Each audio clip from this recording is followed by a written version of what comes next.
Indian hip hop scene में हमें regular नए आर्टिस्ट देखने को मिलते हैं, नया साउंड सुनने को मिलता है, लेकिन एक नाम जो बाकी आर्टिस्ट से क्राउड से डिफरेंट था और रिसेंट टाइम में वो इंडियन हिप हॉप सीन में वायरल हो गया। मैं बात कर रहा हूँ लश्करी की। नाम लश्करी, नक्सली लिखता आतंक, खफा सरस्वती लोंडे का वार, दुख होता नालंदा जली थी क्यों, तू कल्पना कर।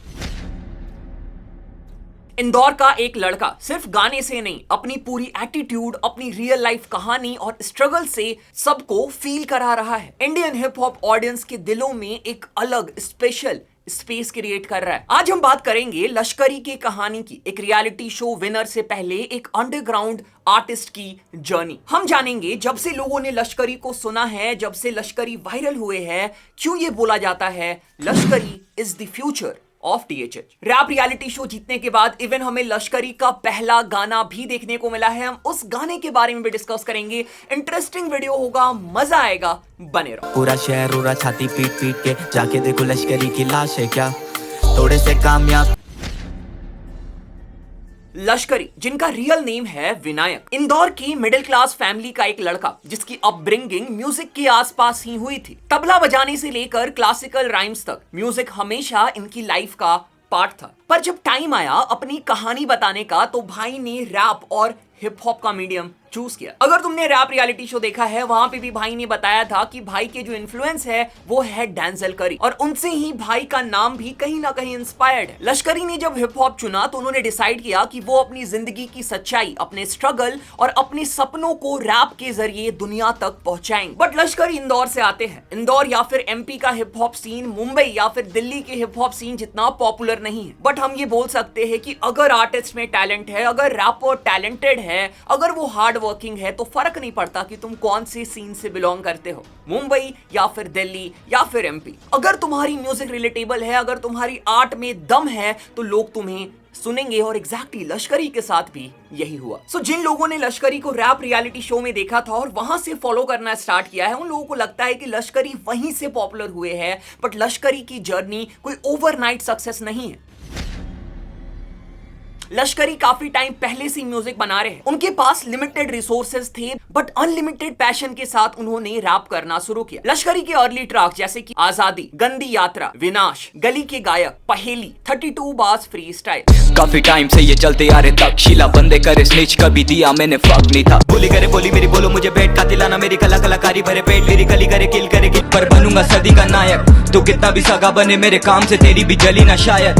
अब गोपाला में हांडी संभाल, तू आतंकी नाम से बातों से मिथिकल पूरा, चूल्हे में सांसें फूकी मेरी मां। इनिशियली इन सब गानों के थ्रू लश्करी ने DHH और इंडियन हिप हॉप में अपना पहला इंप्रेशन क्रिएट किया। और इन सब गानों में एक चीज कॉमन थी, रियलिटी, मिडिल क्लास लाइफ और पर्सनल स्ट्रगल। उनका म्यूजिक सिर्फ फ्लेक्स कल्चर का पार्ट नहीं था। इवन भाई की अर्ली म्यूजिक एक आवाज थी उन लोगों के लिए जो सपना देखते हैं, लेकिन उनके पास ऑप्शन कम होते हैं। तुम लोगों को लश्करी और पैंथर के बीफ के बारे में पता होगा। अभी मैं ज्यादा डिटेल में उसे डिस्कस नहीं करूंगा, पर वो बीफ भी लश्करी के करियर का एक इंपॉर्टेंट फेज था। उसकी वजह से भी अंडरग्राउंड में काफी लोगों ने लश्करी को सुना और ये समझा कि ये बंदा अपनी रिस्पेक्ट के लिए स्टैंड लेता है। बट इन सब चीजों ने लश्करी को इम्पैक्ट नहीं किया, बल्कि मोटिवेशन का काम किया और वो अपनी म्यूजिक बनाने में लगे रहे। फिर आया एक ट्रैक जिसका नाम था विक्ट्री एंथम, और फिर सब बदल गया। बड़ी बातचीत इंडस्ट्री के लोगों से, पूरी पिक्चर बची है अभी, प्रोमो देख मेरे किस्से सुनोगे तो।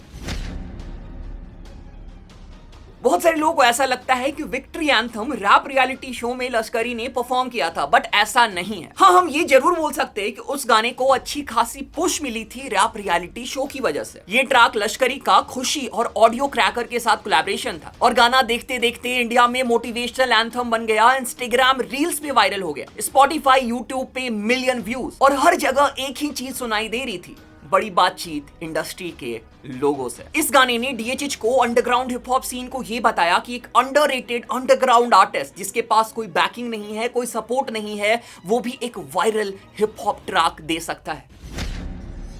रैप रियलिटी शो सीजन 4 जब लश्करी स्टेज पे आए, लोग कंफ्यूज थे कि ये बंदा है कौन, ये कैसा रैप करता है, हार्डकोर या फिर मेलोडिक। लेकिन हर परफॉर्मेंस के साथ उन्होंने ये प्रूव किया कि आर्ट को समझने के लिए पैशन चाहिए। रैप रियलिटी शो में सभी लोगों ने उनकी स्टेज प्रेजेंस, उनकी कंसिस्टेंसी और लिरिकल डेप्थ को अप्रिशिएट किया और भाई ने फाइनल में इवेंट ट्रॉफी तक उठाई। लेकिन सोशल मीडिया में लोगों ने बोला कि वो डिजर्विंग नहीं थे। बट लश्करी के साइड से हमें कोई रिस्पॉन्स देखने को नहीं मिला और एग्जैक्टली यही एक ट्रू आर्टिस्ट को करना चाहिए। सही टाइम का वेट करना चाहिए और अपने आर्ट से जवाब देना चाहिए जो लश्करी ने दिया है। हम अभी उस गाने पे भी आएंगे।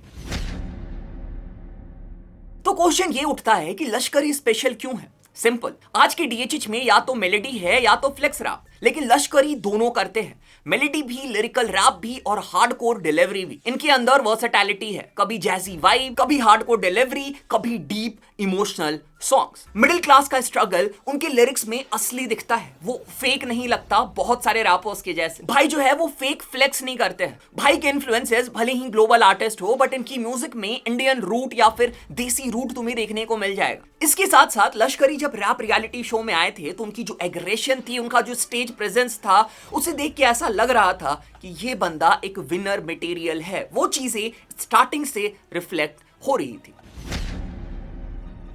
और अब रियलिटी शो जीतने के बाद लश्करी का पहला सिंगल ड्रॉप हो चुका है जिसका नाम है चेंज। वैसे गाने का नाम ही हमें बहुत कुछ बता रहा है। जो भी लग रहा खड़े पे फक बकेट लिस्ट, मेटा भी बोले काम मेरा सजेस्टिव एक बन। चेंज एक रिफ्लेक्शन है उनकी इनर स्ट्रगल का। कैसे जीत तो सबको दिखाई देता है, लेकिन असली पेन और फेलियर सिर्फ आर्टिस्ट समझता है। जैसे गाने में एक लाइन है जहां लश्करी बोलते हैं, जीत सबको दिखाई देती है लेकिन हार और पेन सिर्फ आर्टिस्ट को दिखता है।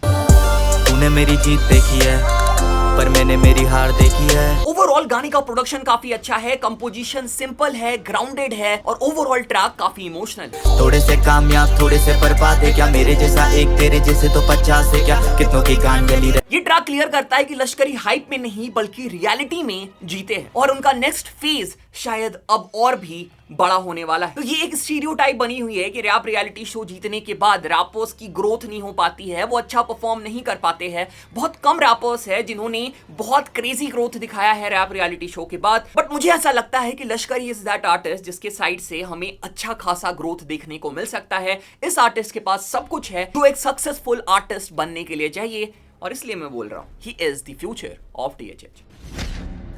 तो सवाल ये है कि क्या इंडिया रेडी है इस फ्यूचर को एक्सेप्ट करने के लिए? इंदौर से निकला एक लड़का जो ना सिर्फ रैप करता है बल्कि एक पूरी जनरेशन को रिप्रेजेंट कर रहा है, अपनी सिटी को, अपनी स्टेट को, इंडियन हिप हॉप म्यूजिक को रिप्रेजेंट कर रहा है। तुम्हारी ओपिनियन है लश्करी को लेकर कमेंट करके बताना। लश्करी का ये रीसेंट ट्रैक तुम लोग कैसा लगा वो भी कमेंट करके बताओ और भाई लश्करी का तुम्हारा फेवरेट ट्रैक कौन सा है वो भी कमेंट करके बताना। बाकी yes this was the video. Channel पे पहली बार चैनल सब्सक्राइब करो, सपोर्ट करो, प्यार दिखाओ। कोई और सजेशन है, किसी और आर्टिस्ट पे वीडियो चाहिए तो कमेंट करके बताना, तुम्हारा भाई लेके आएगा। मिलते हैं अगले वीडियो में, टेक केयर, बाय।